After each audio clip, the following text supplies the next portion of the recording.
Did the re-election of Donald Trump and this more direct confrontation with Canada over this issue play any role at all in your decision to resign as leader of your party and prime minister? No, on the contrary. What we were able to do during the first presidency of Mr. Trump's was work together in a very challenging situation to come out with a very strong win-win in Canada-U.S. relations with the renegotiation of the USMCA. It is a great deal for both of our countries. We've seen trade grow, we've seen opportunities grow, we've seen wealth grow in both of our countries for workers, for businesses. Working together concretely is something that we've been able to do in the past, and I'm looking forward to continuing to work with him for the next 2 months while I'm still in office. Let's talk about this potential 25% tariff from the United States on Canada. Economists say that will drive the Canadian economy into a recession, and the Canadian government is preparing retaliatory tariffs if these actually go through.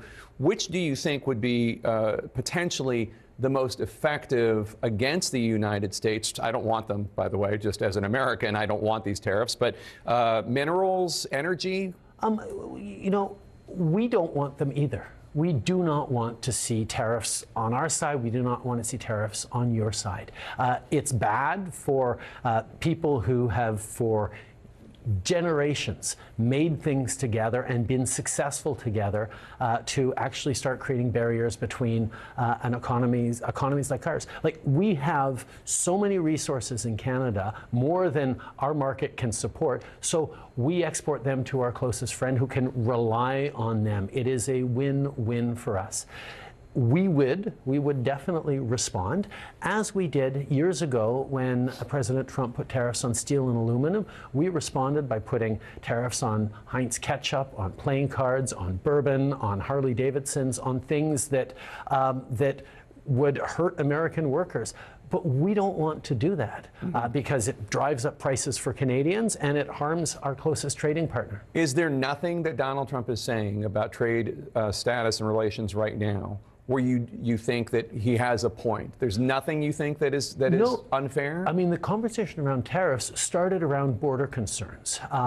And what I spoke with him about in Mar-a-Lago was the fact that less than 1% of migrants into the United States, less than 1% of fentanyl into the United States comes from Canada. But there are absolutely more things we can do. And you've pledged $1 billion to enhance border security. And we're strengthening. That's a clear win for President Trump that got us to do even more to reduce even further the minimal amounts coming in.